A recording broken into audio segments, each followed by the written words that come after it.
नमस्कार, देवभूमि समाचार में बहुत स्वागत है आपका। मैं हूं आपके साथ प्रियंका मिश्रा। बुलेटिन की करेंगे शुरुआत। उत्तराखंड महिला कांग्रेस ने बेरोजगारी, भ्रष्टाचार, अंकिता भंडारी हत्याकांड, डेंगू पर फैली अव्यवस्थाओं को लेकर आज मुख्यमंत्री आवास पर कूच किया। बता दें कि उत्तराखंड महिला कांग्रेस की प्रदेश अध्यक्ष ज्योति रौतेला से हमारी संवाददाता अभय कैतुरानी की खास बातचीत। बेरोजगारी और अंकिता भंडारी हत्याकांड जैसे गंभीर विषयों पर आज महिला कांग्रेस से कुछ कर रहे हैं। हमारे साथ बातचीत कर रहे हैं पता ज्योति रौतेला। मैम, क्या लगता है, चाहे अंकिता भंडारी का मामला हो, पिछले 1 साल से खामोश नजर आ रहे हैं, सरकार कुछ नहीं कर पाई है, महंगाई होगी, भ्रष्टाचार हो गया, सब ऐसे गंभीर विषय हैं जिससे खासतौर पर महिलाएं ज़्यादा प्रभावित हुई। देखिए, ये सरकार जो बीजेपी की सरकार है ना, बातें करने वाली सरकार है, जुमलेबाज सरकार है, बैरियर गूंगी हो चुकी है। और इसको मतलब ही नहीं है कि प्रदेश में या देश में जो ज्वलन मुद्दे हैं उन पे बात करनी है, ये भटकाने का काम कर रही है। और जो सबसे बड़ा मुद्दा है, इस बार 1 साल हो गया, हमारी जो बहन है अंकिता भंडारी, उसको न्याय नहीं मिला। उसके केस को ये ठंडे बस्ते में डालने की कोशिश कर रहे हैं। इनको लगता है कि धीरे धीरे लोग भूल जाएंगे इस केस को और हम लोग वो जो पूर्व राज्य मंत्री के बेटे हैं उसको जमानत दिला देंगे और ये केस ठंडे बस्ते में चला जाएगा। और केस लड़ता रहेगा, आदमी सालों लड़ता है, उसके बाद न्याय मिले या नहीं मिले। प्रदेश की जो सरकार है ये किसी भी समय नहीं सोचती। आप आज देख रहे होंगे, दिन प्रतिदिन महंगाई बढ़ती जा रही है, बेरोजगारी का ये आलम है कि बच्चों को पकौड़े तलने पड़ रहे हैं। प्रधानमंत्री का जो जन्मदिन है उसको राष्ट्रीय विश्व बेरोजगार दिवस के रूप में मनाना पड़ रहा है। आज डेंगू की महामारी हमारे पूरे प्रदेश में जिस तरीके से हो रखी है, आप अगर हॉस्पिटल चले जाओगे तो हॉस्पिटल में बेड नहीं मिल रहे हैं, डॉक्टर्स नहीं है, दवाइयाँ अवेलेबल नहीं है और हमारी सरकार इसके बारे में सोच ही नहीं रही, इसके बारे में कोई बात ही नहीं कर रही। तो ये बड़ा अफसोसजनक बात है कि जो सरकार बेटी बचाओ बेटी पढ़ाओ के नारे से आई, बहुत हुई बड़ी महंगाई की मार। अब की बार ये सरकार जब इन्होंने ये नारे दिए उस पर यह काम ही नहीं कर रही है। तो हम लोगों का जो आज विरोध प्रदर्शन है मुख्यमंत्री के सामने यही है कि अंकिता भंडारी को न्याय मिलना चाहिए, इस प्रदेश के जो बच्चे हैं उनको रोजगार मिलना चाहिए। इस वक्त जो महामारी है, जो स्मार्ट सिटी का इन्होंने काम करा, जगह जगह गड्ढे खोदे हुए हैं, मच्छर हो रखे हैं, लोग बीमार हो रहे हैं और इस पर सरकार कुछ ही काम नहीं कर रही है। हम उसके खिलाफ ये प्रदर्शन आज कर रहे हैं। क्या लगता है, बीजेपी कह रही है कि मुद्दे नहीं है, कांग्रेस पार्टी गुमराह करने का काम करती है, महिला आरक्षण पास हो चुका है, राज्य में विकास हो रहा है, क्या ये सब चीजें हो पा रही हैं? मैं तो बीजेपी से पूछना चाह रही हूँ, विकास बताएं तो सही, उनका विकास ही बताएं कि उन्होंने करा क्या है। आज जो उनकी सबसे स्ट्रांग वो थी, रीढ़ की हड्डी महिलाएं थी जो बीजेपी को वोट कर रही थी, सबसे ज्यादा परेशान, सबसे ज्यादा आहत जिसको उन्होंने करा वो महिलाओं को करा। एक बेटी के पहाड़ की, प्रदेश की, उत्तराखंड की बेटी को देवभूमि बोलते हैं इसको। ये आरक्षण से बना हुआ प्रदेश है और ये महिलाओं के आरक्षण से बना हुआ प्रदेश है। उनकी बेटियों को उनकी बेटी को आज न्याय नहीं दे पा रहे हैं। महंगाई इन्होंने इतनी कर दी कि एक माँ इस बात से परेशान है कि मेरे बेटे के पास रोजगार नहीं है, मेरा बेटा कुछ कमा नहीं रहा और दिन प्रतिदिन महंगाई बढ़ रही है। सिलेंडर आपने 400 का सिलेंडर में महंगाई लेके के लिए हो गया था, आज 1100 का सिलेंडर हो गया। आटा 15 रुपये किलो था, वो आज 40-42 रुपये किलो है। तेल 70 रुपये किलो था, वो 200 रुपये लीटर है। हर चीज़ महंगी हो गई, लेकिन इस सरकार इस पर बात नहीं कर रही है। वुमेन रिजर्वेशन की जहाँ तक बात है, परसों तक हम लोग बड़ा स्वागत कर रहे थे इस बल का कि भाई चलिए फाइनली कहीं तो प्रधानमंत्री जी ये बोल रहे हैं कि महिलाओं की मैं बात कर रहा हूँ, जबकि हम लोग इसके लिए धन्यवाद दे रहे थे। यूपीए की जो चेयरपर्सन है हमारी सोनिया गांधी जी, 2010 में ये बिल लाई थी, लेकिन हम अलायंस की वजह से इसको उस वक्त पारित नहीं कर पाए थे। लेकिन जब ये बिल आए और कल जब हमने इसके टर्म एंड कंडीशन सुनी कि पहले ये कहेंगे परिसीमन होगा, परिसीमन के बाद ये बोलेंगे जनसंख्या की गणना होगी और उसके बाद लागू होगा, मतलब आज 10 साल और निकाल दोगे, तो ये वैसे ही जुमला हो गया जैसे 1 करोड़ लोगों को रोजगार हर साल देने वाले थे, 15 लाख हर खाते में डालने वाले थे। वैसे वुमेन रिजर्वेशन बिल परसों तक हमारे लिए भी स्वागत योग्य था और कल से वो एक चुनावी जुमला हो गया। क्या अब जागने का समय आ गया, क्योंकि 24 सर पर है? मैं तो पूरे प्रदेश और देश की माताओं को, बहनों को, युवाओं को बोलना चाहूँगी कि ये जो सरकार है ये धर्म के नाम पर लड़वाने वाली सरकार है। ये मुद्दों के बारे में बात नहीं करेगी, ये आपके बेटे के रोजगार के बारे में बात नहीं करने वाली, ये आपकी बेटी की सुरक्षा के बारे में बात नहीं करने वाली। ये जो सरकार है, ये सरकार केवल और केवल आपको लड़वाने वाली है धर्म के नाम पे। अब बचिए, इन चीज़ों से बाहर निकलिए। जिस दिन हमारे देश के लोग शहीद होते हैं उस दिन प्रधानमंत्री जी फोटो सेशन करा रहे होते हैं। इससे शर्मनाक घटना इस देश में नहीं हो सकती। मणिपुर में हमारे जो बहनों को नग्न करके घुमाया गया, अरे इससे बड़ी शर्मनाक घटना कोई नहीं थी इस देश की। तो जब प्रधानमंत्री वहाँ कुछ नहीं बोल रहे तो इस देश के लोगों को अब समझ जाना चाहिए कि अब जागने का वक्त आ गया, सरकार को उखाड़ के फेंकने का वक्त आ गया। बिल्कुल, ये थी ज्योति रौतेला जी, जिनका साफ तौर पर कहना है कि अब जागने का समय है, महिलाओं को जागरूक जागरूक होना पड़ेगा, ताकि एक बार फिर महिलाएं जागरूक हो गए, कम से कम अब जो परिवर्तन का समय कांग्रेस पार्टी बता रही है वो परिवर्तन का समय आ सके। कैमरा निशान जॉन साथ अभय कैंतुरा, इंडिया वाइज, देहरादून।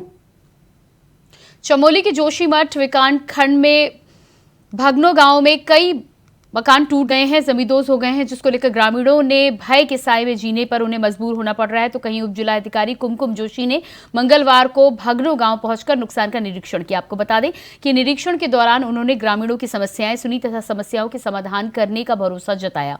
तो वहीं कई परिवारों को राहत शिविर में भी रखा गया है।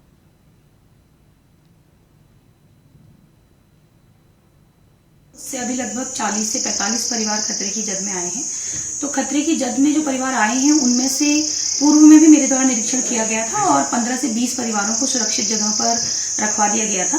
जो नए परिवार अभी खतरे की जद में आए हैं उनको सुरक्षित स्थानों पर रखने की कार्रवाई शुरू हो गई है। संभवतः आज शाम तक सभी परिवारों को सुरक्षित स्थानों पर विस्थापित कर दिया जाएगा।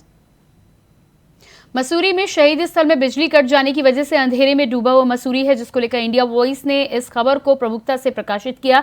जिसके बाद कैबिनेट मंत्री मसूरी विधायक गणेश जोशी ने शहीद स्थल का संज्ञान लिया और तत्काल संबंधित विभाग और एसडीएम मसूरी को शहीद स्थल पर बिजली की व्यवस्था सुचारू करने के निर्देश दिए। तो वहीं उन्होंने कहा है कि शहीद स्थल पूरे उत्तराखंड का ही नहीं बल्कि भारत देश का आस्था केंद्र है। ऐसे में शहीद स्थल अंधेरे में डूबा हुआ होना एक दुर्भाग्यपूर्ण बात है। साथ ही उन्होंने सभी संबंधित विभाग के अधिकारियों को निर्देशित किया और भविष्य में इस तरीके की पुनरावृत्ति न होने को लेकर निर्देश भी दिए गए। शहीद स्थल जो लाखों लोगों की आस्था का केंद्र है, जहाँ पर हम शहीद दिवस पर जाकर पुष्पांजलि अर्पित करते हैं और समय पर अन्य कार्यक्रम भी वहाँ पर होते हैं। 3 दिन से उसकी लाइट कटी है। जैसे ही मुझे इसका जानकारी मिली, मैंने संबंधित अधिकारियों को, विद्युत विभाग के अधिकारियों को और वहाँ के एसडीएम को निश्चित किया है कि तुरंत उसके कनेक्शन को जोड़ दिया जाए और बाद में प्रॉपर तरीके से उसके कनेक्शन को जो भी रिस्पॉन्सिबल है, क्योंकि वो संपत्ति नगर पालिका की है, उसका निर्माण मैंने मेरे द्वारा करवाया गया था 2012 में और उसकी प्रोग्रामों की देखरेख संस्कृति विभाग करता है। तो जो भी रिस्पॉन्सिबल विभाग होगा प्रॉपर उसके कनेक्शन के लिए अप्लाई किया जाएगा और ये सुनिश्चित करेंगे कि भविष्य में इस प्रकार की घटना की मृत्यु न हो, क्योंकि वो हमारी आस्था का केंद्र है, श्रद्धा का केंद्र है और अभी थोड़ी देर में वहाँ पर लाइट जुड़ जाएगी। देहरादून वन मंत्री सुबोध उनियाल ने प्रेस वार्ता की है, जहां उन्होंने बताया है कि वनों में आग लगने की घटनाओं पर विराम लगे, उसके लिए काम किया जा रहा है। साथ ही साथ ग्राम प्रधान की अध्यक्षता में कमेटी भी बनाई गई है। बता दें कि इस साल 20% वनाग्नि की घटनाओं में कमी आई है। साथ ही साथ हर्बल फार्मिंग और फलदार पेड़ लगाने पर जोर दिया जा रहा है। लोगों की आजीविका को मजबूत करने का लक्ष्य रखते हुए हर्बल की टेस्टिंग के लिए 1 करोड़ रुपए का फंड रखा गया है।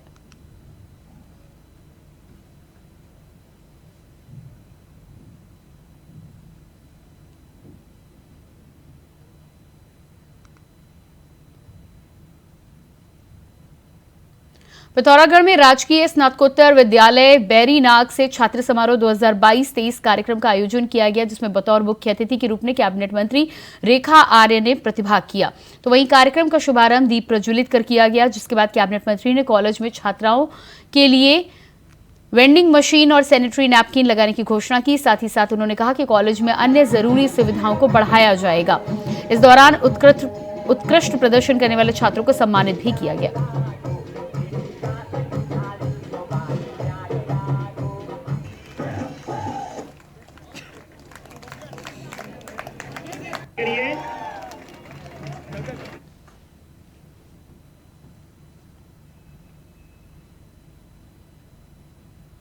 उत्तराखंड में होने जा रही मध्य क्षेत्रीय परिषद की महत्वपूर्ण बैठक की तारीख एक बार फिर से बदल दी गई है। बता दें कि बैठक के लिए 7 अक्टूबर की तारीख तय की गई है, जिसके लिए राज्य सरकार की तरफ से तैयारियां जोर शोर से चल रही हैं। वहीं परिषद की बैठक नरेंद्र नगर में आयोजित होना प्रस्तावित है।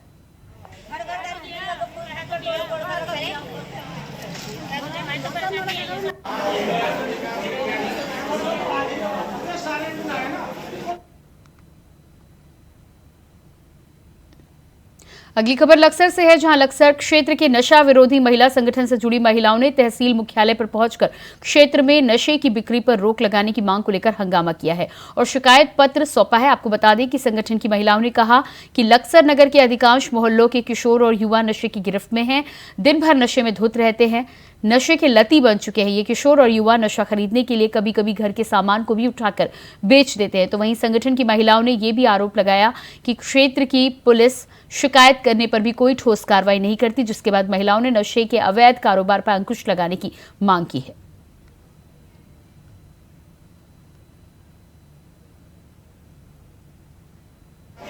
मामला यह है कि छोटे छोटे बच्चे नशे में बहुत परेशान हो रहे हैं, घर में से सामान बेच रहे हैं, महिलाओं को परेशान कर रहे हैं, सब महिला परेशान है, मार पिटाई कर रहा है और औरतों पे। ये नशा बिल्कुल खत्म होने चाहिए। गाँव के अंदर कच्ची दारू, स्मैक, भांग और सब चीज कच्ची नशा ज्यादा बिक रहा है और छोटे छोटे बच्चे पी रहे, परेशान कर रहे घर वालों को, कोई चीज ठा रहे, बेच रहे, कोई मारपीट कर रहे और जिनके पुलिस में शिकायत जमा करा, पैसे लेकर छोड़ दिया पुलिस वाले ने, कुछ नहीं करी, कुछ नहीं कार्रवाई कर रही, कार्रवाई कुछ नहीं करती, पैसे लेकर छोड़ दिया। जिनके यहाँ कच्ची दारू बिक रही वह धीमा की करा हमारी और हम मारपीट करा। अगली खबर कर्णप्रयाग से है, जहां एक निवासी गैरसैंण जिला चमोली के सिमली बोरियल के पुल पर अपनी गाड़ी से लापता है। बता दें कि युवक के परिजन पुलिस से युवक की खोजबीन की मांग कर रहे हैं। वहीं पुलिस का कहना है कि युवक की खोज के लिए शुरुआत कर दी गई है। परिजनों ने लोगों से अपील की है कि यदि किसी भी व्यक्ति को लापता युवक की सूचना मिलती है तो पुलिस तक ये सूचना पहुंचाई जाए।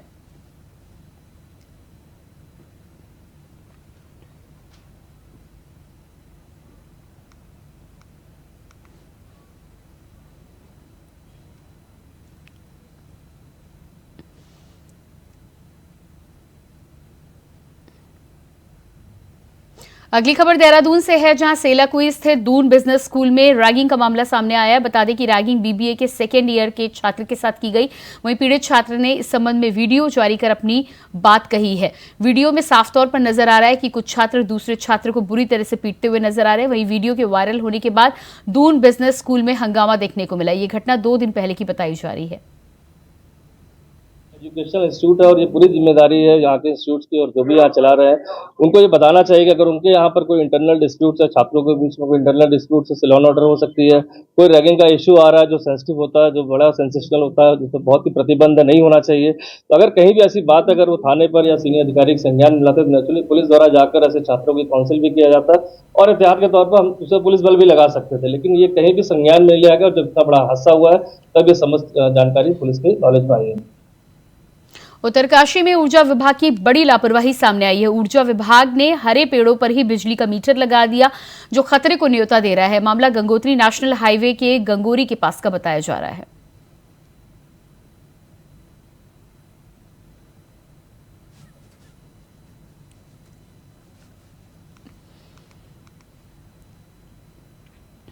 देहरादून में 2019 में स्मार्ट सिटी की नींव तत्कालीन मुख्यमंत्री त्रिवेंद्र सिंह रावत ने रखी थी और 2022 तक स्मार्ट सिटी में इसे तब्दील हो जाने का वादा जनता से किया था। लेकिन 2023 में भी लगभग 2023 खत्म हो चुका है, लेकिन स्मार्ट सिटी के कार्य की यदि बात की जाए तो अभी तक कार्य पूरा नहीं हुआ है। वहीं जिलाधिकारी सोनिका ने बताया कि स्मार्ट सिटी के अंतर्गत मात्र 8.5 किलोमीटर की सड़क बनी रह गई है। जानकारी ये भी मिली है कि ये काम पीडब्ल्यूडी के अंतर्गत आता है, जिन्हें पीडब्ल्यूडी को जल्द से जल्द पूरा करने के निर्देश दिए गए हैं।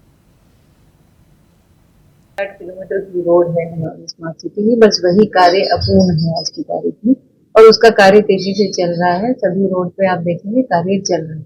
इसके अलावा जो शहर में काम चल रहा है वो पीडब्ल्यूडी के द्वारा, जैसे रिस्पना की रोड हो गई, रिस्पना वाले एरिया हो गया, जोगी वाला शहर वाली रोड हो गई, वो सारे जो है वो पीडब्ल्यूडी ऋषिकेश की विंग के द्वारा किए जा रहे हैं। इसके अलावा कुछ कार्य यूएसडीए द्वारा और कुछ कार्य अन्य एजेंसी द्वारा किए जाएंगे। बुलेटिन में फिलहाल रुकेंगे एक छोटे से ब्रेक के लिए, फौरन हाजिर होते हैं। ब्रेक के बाद स्वागत है आपका। बात करेंगे अगली खबर की। देहरादून में आयुर्विज्ञान सम्मेलन का शुभारंभ किया गया है, तो वहीं राज्यपाल गुरमीत सिंह, उनकी पत्नी गुरमीत कौर और पतंजलि के आचार्य बालकृष्ण, आयुष सचिव पंकज पांडे ने दीप प्रज्वलन कर आयुर्विज्ञान सम्मेलन का शुभारंभ किया। बता दें कि सम्मेलन में विश्वविद्यालय के कुलपति और कई मेडिकल के छात्र छात्राएं भी मौजूद रहे।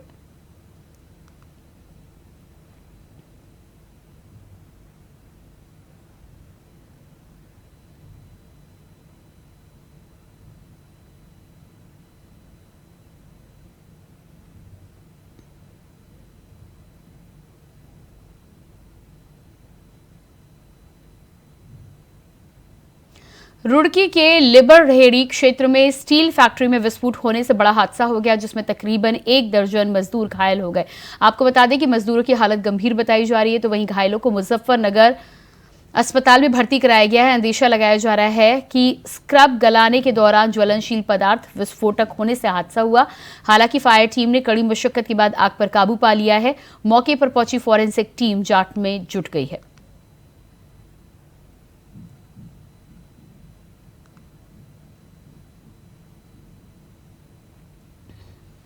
पर्यटन नगरी रानीखेत में केले का वृक्ष लाकर नंदा सुनंदा महोत्सव की शुरुआत की गई है। पूजा अर्चना कर अति उत्साहपूर्वक इसे लगाया गया है। केले का वृक्ष नंदा देवी मंदिर के परिसर में ले जाया गया है, जहां 3 दिनों तक केले के वृक्ष से देवी नंदा सुनंदा की प्रतिमाएं बनाई जाएंगी। प्राण प्रतिष्ठा कर हवन पूजन कार्यक्रम किया जाएगा। वहीं 27 सितंबर को विशाल शोभा यात्रा निकाली जाएगी। कुमाऊं की अधिष्ठात्री देवी मां नंदा सुनंदा का महोत्सव पूरे 1 सप्ताह तक चलेगा। इस बीच अनेक सांस्कृतिक कार्यक्रम, खेल प्रतियोगिताएं भी आयोजित की जाएंगी।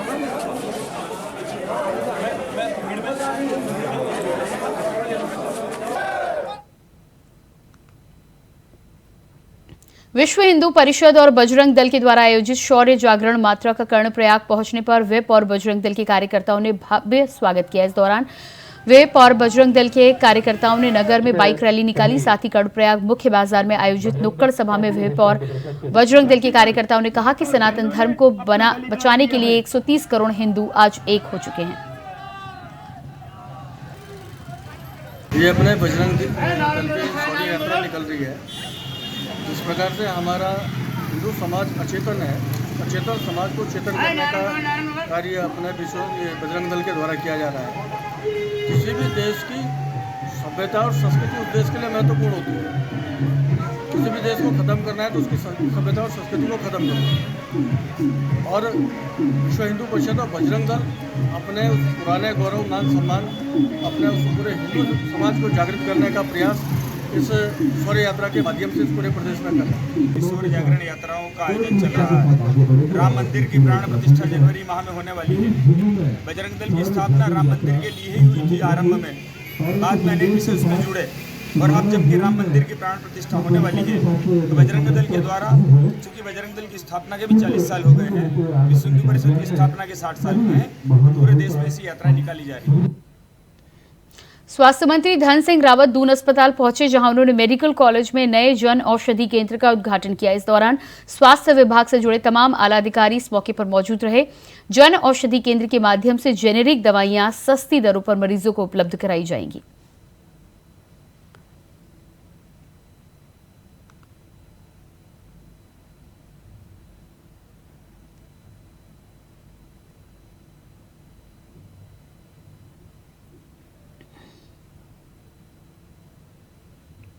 रायपुर पुलिस के द्वारा मयूर विहार, रायपुर, चूना भट्टा तथा माल देवता स्थित रेस्टोरेंट, होटल, ढाबों में चेकिंग की गई। इस दौरान पुलिस ने ग्राहकों को अपने होटल तथा ढाबा रेस्टोरेंट में शराब पिलाए जाने पर 4 होटल संचालकों को गिरफ्तार किया। बता दें कि सभी होटल संचालकों को आबकारी अधिनियम के तहत गिरफ्तार किया गया है।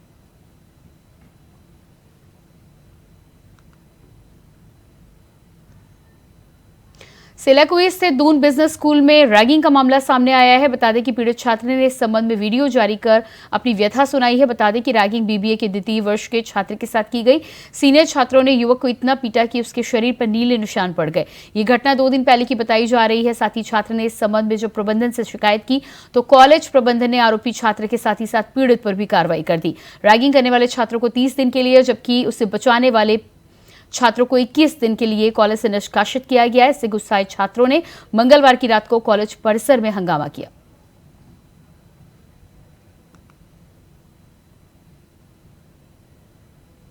मुझे कोई प्रेशराइज नहीं किया जा रहा, कुछ किया नहीं जा रहा। मैं अपने मन से बोल रहा हूँ कि और जो वीडियो वायरल हुआ था कुछ दिन पहले मुझे मारने की, वो मैं ही था।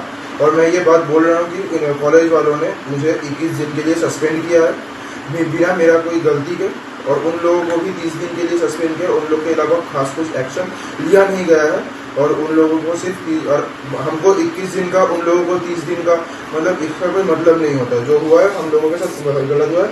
और जो भी मेरे दोस्त लोग थे जो मुझे बचाने आए थे, मुझे बताने आए थे, उन लोगों को भी 21 दिन के लिए सस्पेंड कर दिया गया है।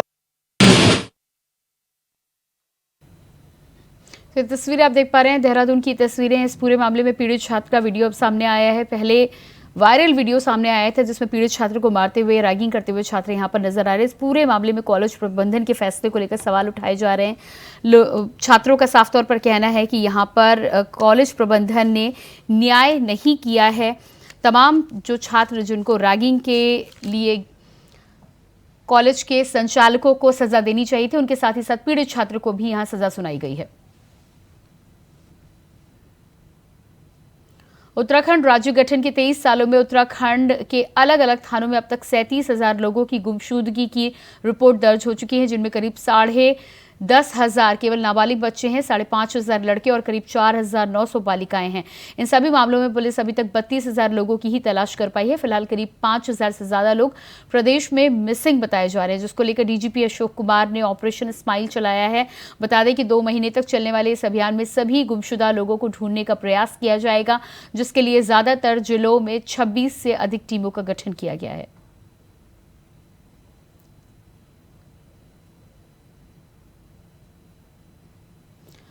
तो देहरादून से ये मामला सामने आया। बताया जा रहा है कि ऑपरेशन स्माइल यहाँ पर डीजी अशोक कुमार के द्वारा चलाया गया है। साफ तौर पर उनका कहना है कि तमाम केसेस में, फाइलों में जो मिसिंग लोग पड़े हुए हैं, उनको लेकर एक बार फिर से उत्तराखंड में ऑपरेशन स्माइल चलाया जाएगा और इसके माध्यम से अलग अलग एरिया में मिसिंग लोगों को ढूंढने का प्रयास पुलिस विभाग के द्वारा किया जाएगा।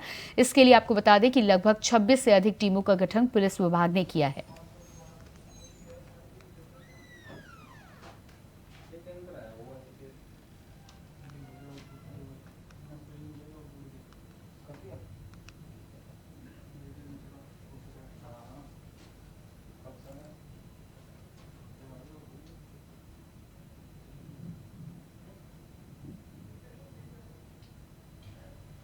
कांग्रेस के द्वारा हाट विधायक मदन सिंह बिष्ट को लेकर बीजेपी के प्रदेश प्रवक्ता ने कांग्रेस पर निशाना साधा है। उन्होंने कहा है कि मदन सिंह बिष्ट कांग्रेस के हाथ से निकल गए।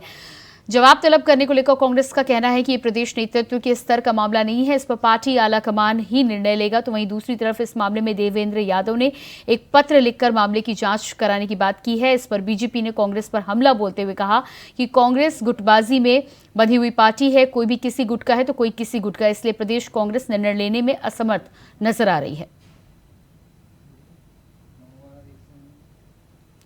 तो इस पूरे मामले में मदन सिंह बिष्ट को लेकर कांग्रेस पर पहले ही सवाल उठाए जा रहे थे कि इस पूरे मामले में कांग्रेस की तरफ से कोई कार्रवाई नहीं हुई है, जिसको लेकर अब यहां पर सफाई सामने आ रही है कि अलग अलग गुटबाजी होने की वजह से शायद कांग्रेस की तरफ से इस पूरे मामले में अभी तक कोई कार्रवाई नहीं की गई है।